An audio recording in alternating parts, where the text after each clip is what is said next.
Hey guys, what's up? Today we're going to be looking at the glorious Model O and see how it's held up after 6 months of use. This is my daily driver that I use for gaming, schoolwork, video editing, and pretty much everything else that I do on my computer. I'm going to explain to you what I like about this mouse, tell you how it's held up over time, go into detail about performance and durability, and tell you whether it's so worth buying now in 2020.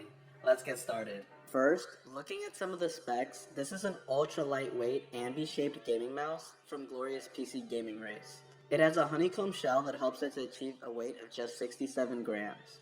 On the bottom of the mouse are their G-skates, which use high-quality PTFE material that help it to get a really smooth glide. Attached to the mouse is their braided Ascendant cord that I've come to really like. And it uses the Pixar 3360 sensor that's standard among competitive gaming mice. Moving on to what I like about this mouse, one of the first things that caught my attention when I was looking for a mouse about 6 months ago was the aesthetics and the lighting. I don't know about any of you, but I'm a complete RGB fiend. I love seeing the different colors of lighting glow as I play a game or while I look at my setup.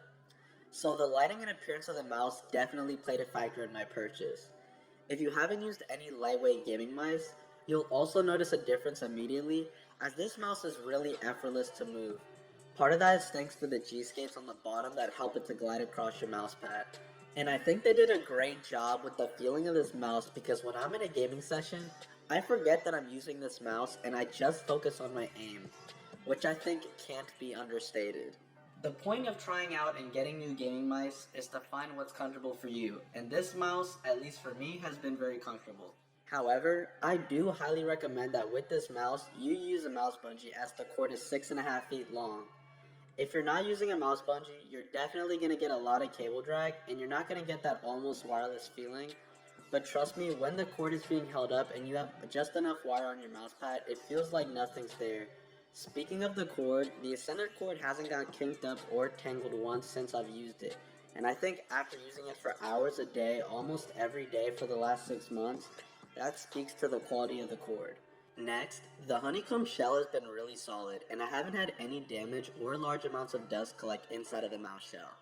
I know some people don't like the honeycomb shell because they don't like the feeling of holes on their hand, but I honestly don't even feel the holes on this mouse, and I've tried both palm and claw grip, and both of these grips feel good to me, even with the holes on this mouse.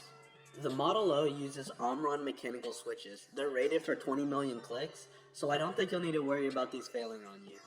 I've been clicking with this mouse for the past 6 months, and I feel like the clicks are just as good as the day I got them. Mouse 1 and 2 buttons are really satisfying and clicky.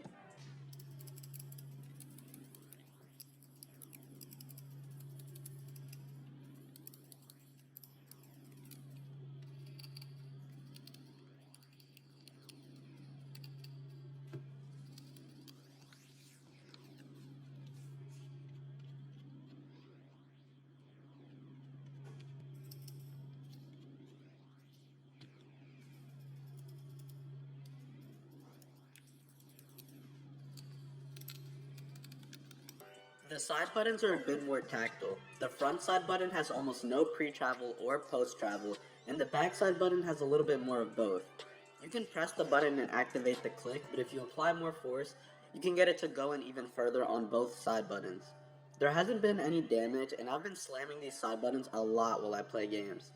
DPI button is under the scroll wheel if you want to adjust your sensitivity on the fly, but I just turned off the button completely using the Model O software.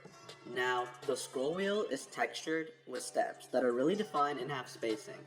If you scroll slowly, you can feel each step of the scroll wheel, which is really satisfying, and they made the scrolling almost silent.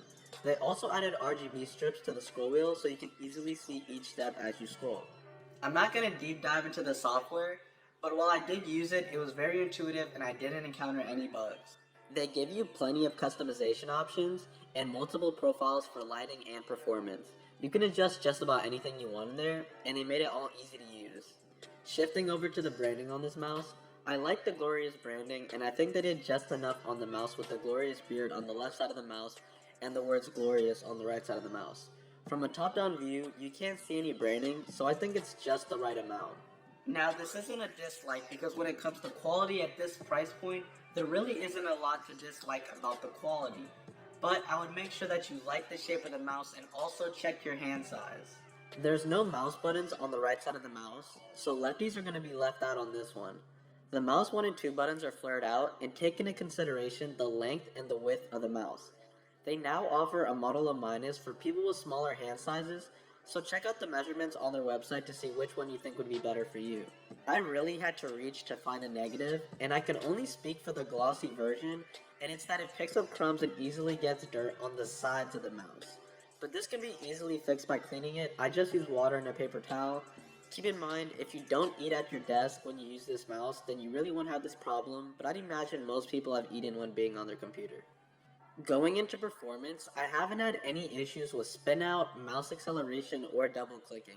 Over the past 6 months, I've used this for FPS games like Apex Legends, Left 4 Dead, and Destiny, RTS games like Warcraft 3, but I've mainly used this for Fortnite, and I've had a great experience with it throughout all the games that I've played. The glide I get from the lightweight design and the G-skates help me to track enemies and aim easily. I feel like I have control when I'm aiming, and I can stop moving right when I need to. Overall, it's a great performer, and I have no complaints in this category. The durability is solid. I haven't had any buttons break or have any dust problems with the inside of the mouse. The buttons still feel crispy and the shell feels sturdy. I've used this mouse rigorously for half a year and it still holds up after heavy use. So, is this mouse still worth buying in 2020?